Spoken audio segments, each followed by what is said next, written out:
opportunity is here. Today we saw a swarm of selling pressure control the markets, and in today's video we have so much to talk about.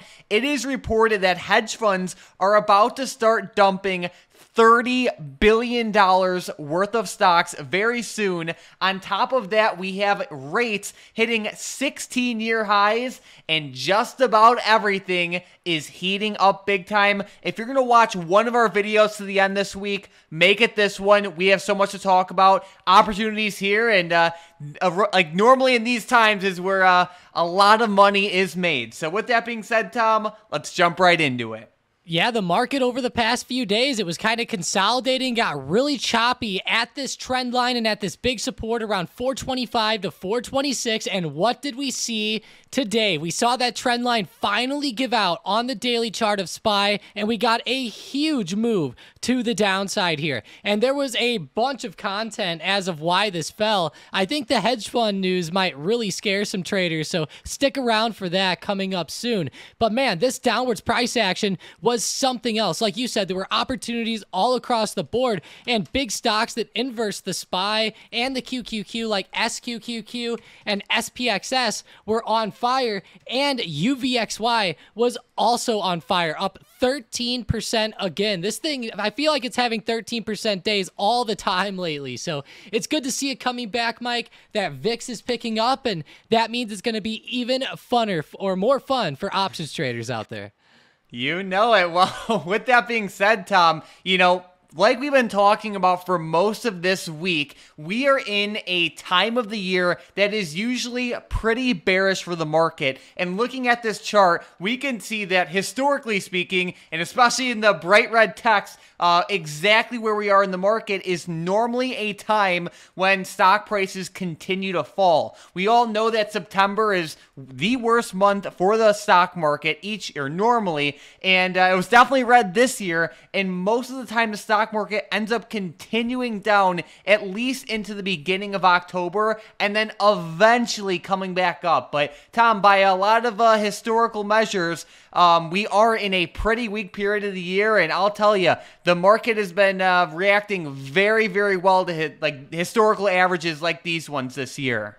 Yeah, it really has, and I can't believe how bad September really ended up playing, specifically the last 10 days of September, right? That was historically like the worst 10 days in the market, I think it was, and to see it like literally play out from the 20th of September till the end, I mean, it was just perfect as far as downwards price action went. So I would definitely think that there's more selling to be had here, and it's not even just that there's historical stuff going on. We also just have so many big things with the rates. Obviously, yields are getting to insane numbers right now, and that's just causing even more problems. But it's good to see the seasonality, and hey, it's good that it's playing out so far. Actually, we just closed an SQQQ swing and ended up being a really good one over those couple of rough months there.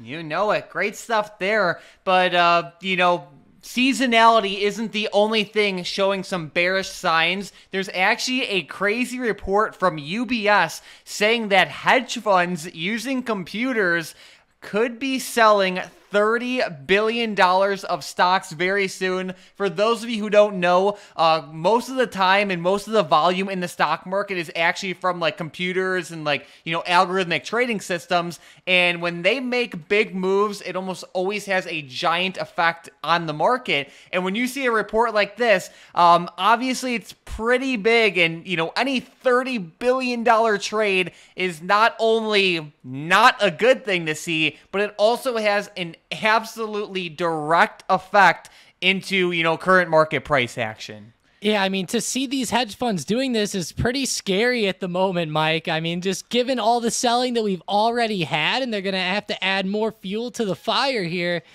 this is definitely sounding pretty rough. So I'm definitely worried about it. It was a huge headline today. Let me know in the comments how you feel about hedge funds doing this type of thing. Some people think it should honestly be illegal for them to dump so much money so quickly, but we'll have to see what people think in the comments. I mean, obviously, though, it's a free market out there, so it'll be fun, though, to see what happens, Mike, because if they sell, I know that's going to suck for longer-term trading, but in the short term, it's going to make those stocks like SQQQ and SPXS seem even better.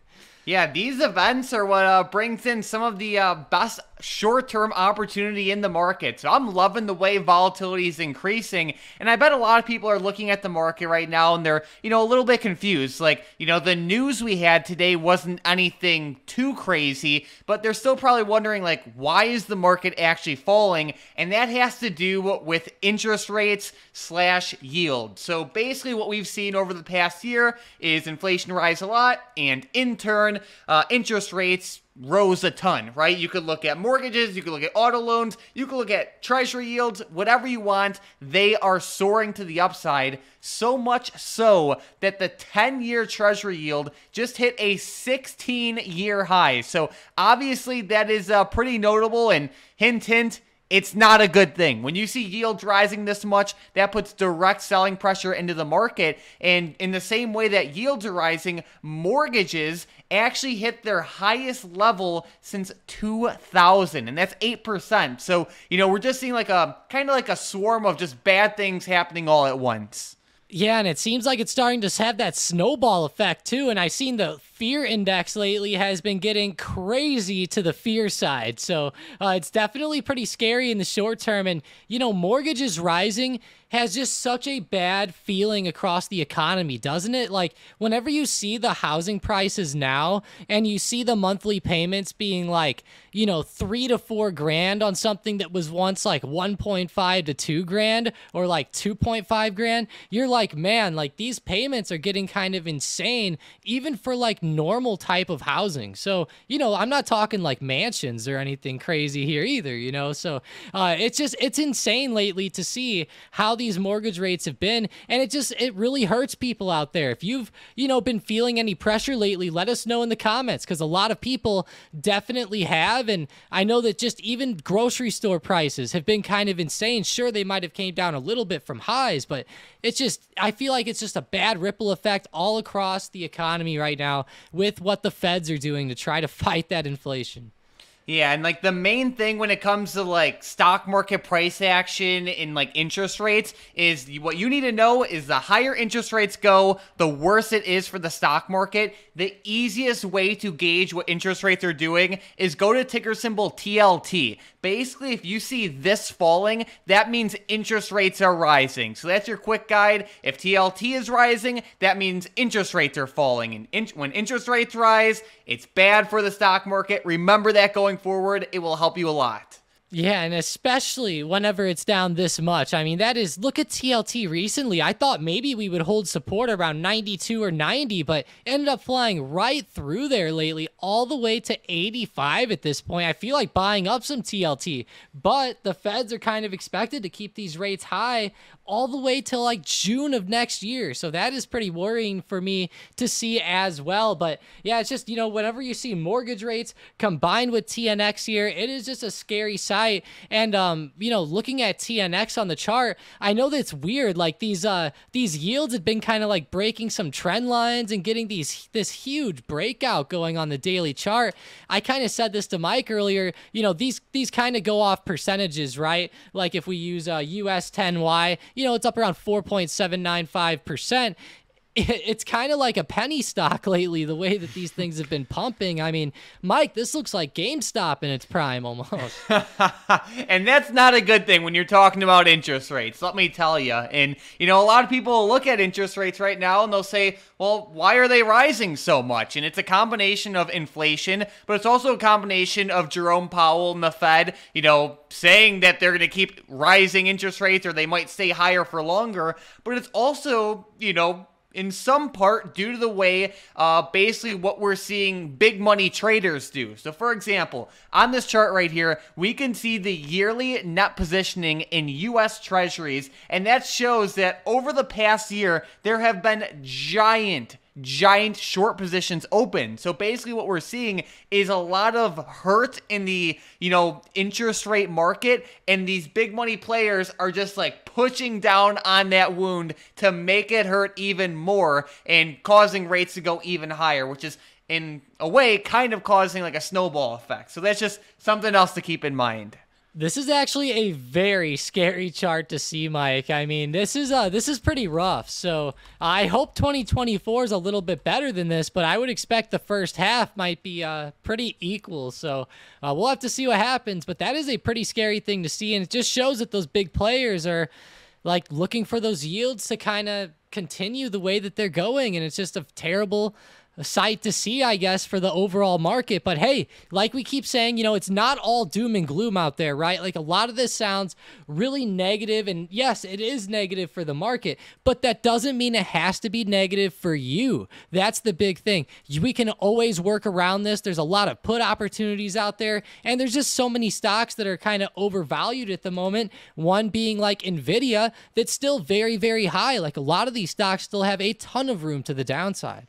No doubt. And, you know, we've been somewhat bearish over like the past couple weeks. And just like you said, Tom, like just because the market's struggling, that doesn't mean your account has to be struggling. I've actually seen like just the opposite with a lot of people. Like when you have times where volatility is increasing and the market's falling, I've seen people make more money during those times than when the stock market's actually rising. And, you know, assuming the market keeps dropping, you know, look at stocks like SQQQ, SPXS, UVXY, and, you know, stuff like that, because they normally pop in a very big way when shit hits the fan. So keep that in mind as well. But Tom, there's something else I have to talk about, and that has to do with total net call volume. You beat me to it. Basically what we're seeing right now is total net call volume sink in a major way. Basically, what this means is we're seeing a whole lot more put activity relative to call activity, and that also just kind of further, like, I guess you could say, powers up the, you know, bearish snowball effect that we're seeing in the market. Right now, the total net call volume is at a new 10-month low. So, you know, it's heating up, Tom. The whole system, the whole market's heating up, and I'm pretty excited. Yeah, I mean, it did this kind of in the beginning of January as well. And then you can see how this year, you know, the market recovered up a lot, right? And you can see we actually had some good call volume coming in when the market was doing good. And now we're turning over. It's getting worse and worse. It kind of reminds me of 2022, right? Like, of course, we're going to see little upswings, but for the most part, it's kind of staying lower. And I hope we don't stay lower for too much longer, but I have a bad feeling we will. So let's pray that maybe it doesn't get too low here, but it's just another thing to look at. And if you're a call player out there, it's probably been pretty rough lately, right? Like you can get into some nice intraday swings here and there with calls, but overall it's probably been harder to trade the past couple months, right? And this is a good reason why it's good to be adaptable, right? Whenever that call volume drops this much, you might want to switch over to puts a little bit. Now, I'm not saying to totally, you know, trade puts all the time, but it's always good to have that adaptability. Absolutely. Can't go wrong with being adaptable, right? But with that being said, Tom, let's jump right into some of the fun stuff, which are some setups for tomorrow. One stock I'm watching very closely is Amazon. So this one had a bloody day in the market, and basically I can see it falling even more, assuming that the market itself, you know, continues on its trend. Amazon has been in a downtrend basically nonstop since the start of September. So, you know, bears are definitely in control with this one, and I definitely can see it falling more. So I will be watching it to the downside. There is a little bit of support right around 123.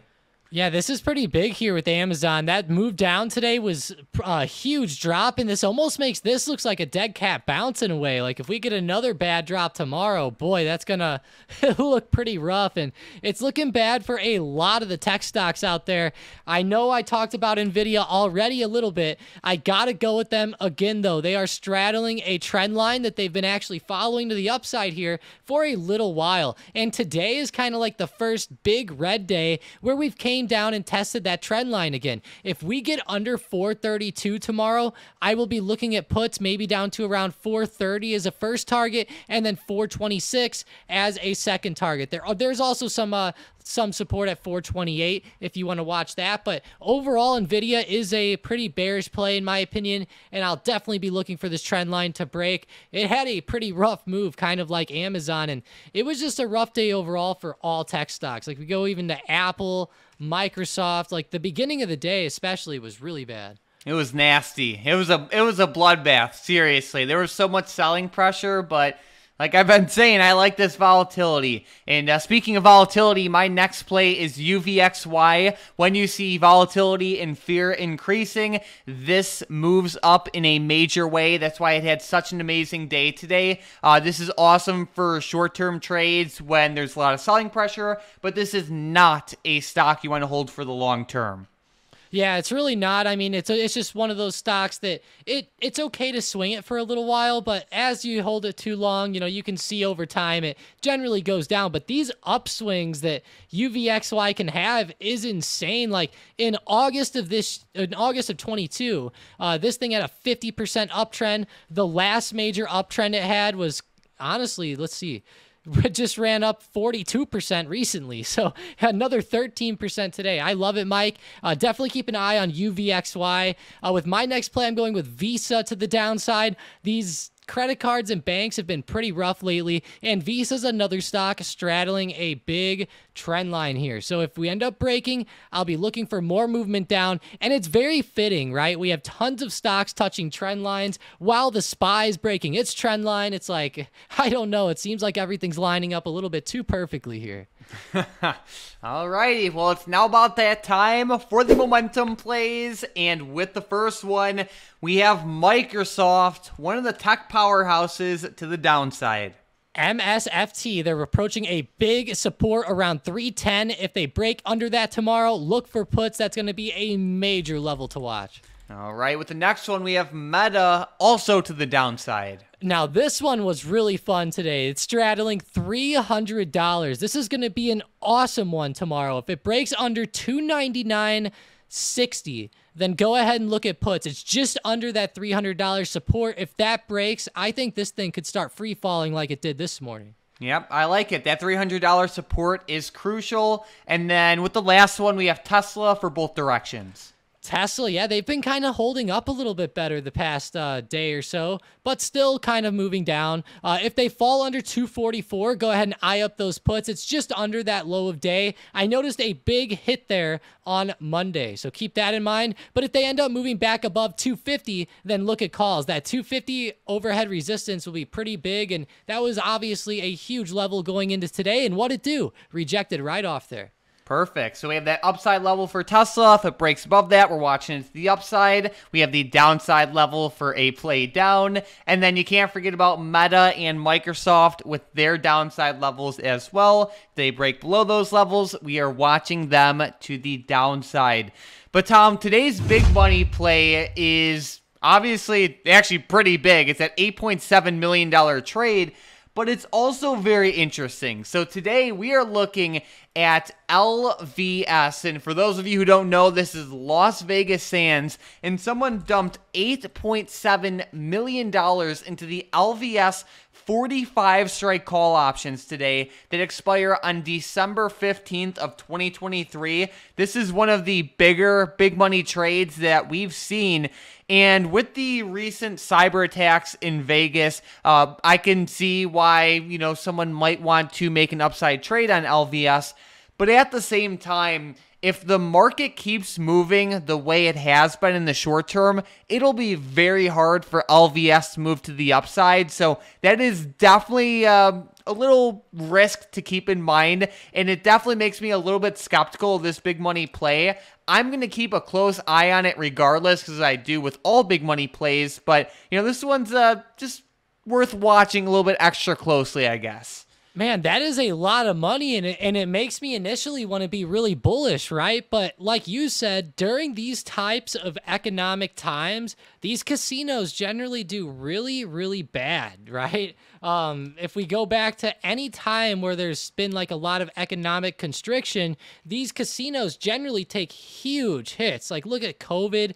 Obviously, that one was a little bit skewed, but even like 2007, 2008, we go over to MGM. let's look at that drop off. Okay. So you're talking some insane selling pressure during harsh economic times for these companies. So I don't know, Mike. Honestly, this is not my favorite one with LVS, but I will say this, it's definitely one to keep on the radar. It's heading right at support, and if the support holds up, that might be a pretty good play into the end of the year. Maybe they're expecting a move up into the end of the year and then maybe a drop next year. I don't know what they're thinking here, or if this could be cover calls. It could be, but I don't know. It's pretty close to the money for cover calls. Yeah, true that. Well, if you guys are looking to capitalize off of this short-term volatility and, you need a little bit of help, you got to check out the first link in the description and the comments down below. You'll get access to talk with Tom and myself all day long, and you'll also get access to our bots, swing plays, premium selling plays, and everything you could possibly need in this market. Basically, today's bot play was perfect. It was an Amazon put play alerted at $145 each. By the end of the day, they popped all the way up to $268 each. It was amazing. Not only do you get access to Hybrid Bot, but you also get access to Sniper Bot, SM Bot, big money, hedge fund trades, and like I said, everything else you could possibly need. And over the next couple weeks, we have an absolutely insane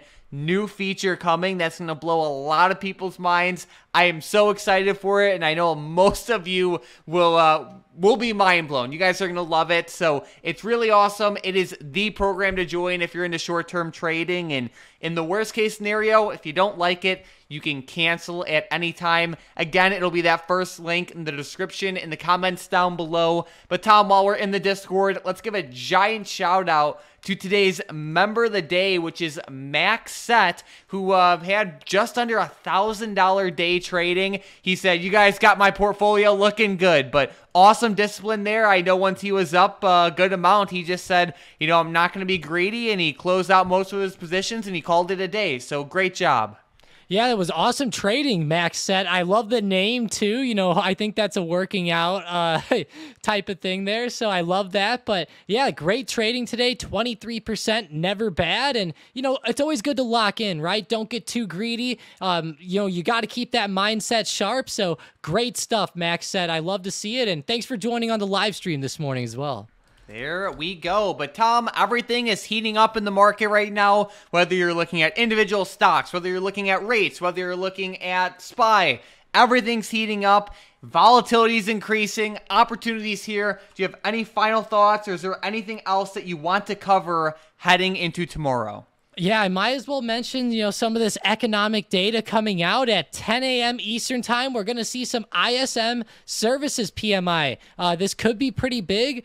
Keep that on the radar. I'm not saying it's going to move markets a ton, but we did see a pretty big move today from the JOLTS job opening. So keep that in mind. And then also at the end of the week, we even have the non-farm payrolls and unemployment rate coming out. So it's going to be a pretty big week as far as data goes. Not huge, but it should have some type of effect. So be ready around 10 a.m. Eastern time tomorrow.